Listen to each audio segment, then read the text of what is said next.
Salma. How are you? I'm good. I'm good. It's such a pleasure to be speaking with you. I'm like a Same diehard here. fan and have been for so long. So Thank you so much. pleasure. This film was kind of like right up my alley. I love an unconventional love story. Tell me a little bit, when you initially read the script, when you signed on, what did you think about your character? Because she throws me through a bunch of loops that I didn't even know what was going on. Tell me what you thought about your character. Oh, I thought it was delicious.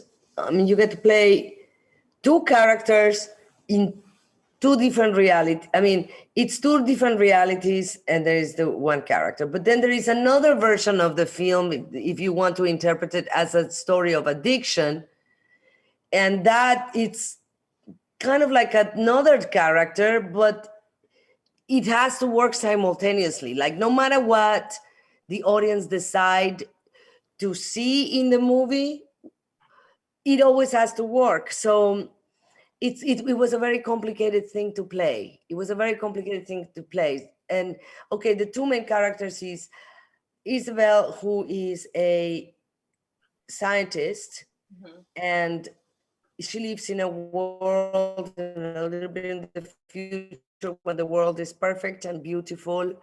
But unfortunately, we decided we stopped appreciating it, and we start taking everything for granted. So she invents a machine that creates simulation ugly worlds where you're going to have enough conflict that when you come back, you're going to appreciate everything.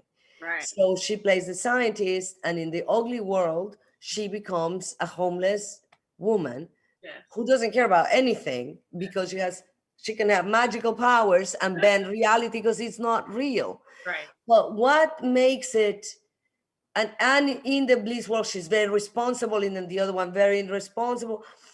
What is the core of Isabel that it's in all of the worlds, and that is that she's an outcast in both worlds, Yes. and that she's a woman in love, Yes.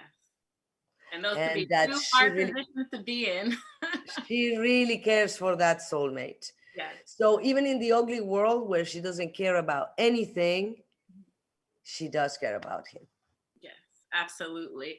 And just to wrap, I feel like it's kind of the grass is always greener on the other side, or is it? So in your alternate universe, tell me a little bit what that looks like. Who's running things? How is society set up? Tell me a little bit about what your Okay, I don't care who runs things because I don't have a person who can organize this worldwide. But I would like a world where everybody has access to health, yes, has access to equal opportunities for work and education, where there is no environmental problems, that everybody has a roof and everybody has food, but everybody gets to be an individual. And it's according to your own genius and what you can make and your hard work ethics that you advance from there. But that should be the minimum. And everybody's respectful of each other, yes. and that's it. That sounds good. That sounds like a great universe to me. We have to wrap up, Salma, but thank you so much for your time. You're an iconic actress, and I'm just so blessed to speak with you today. So thank you so much, and I love the show. All right, thank you.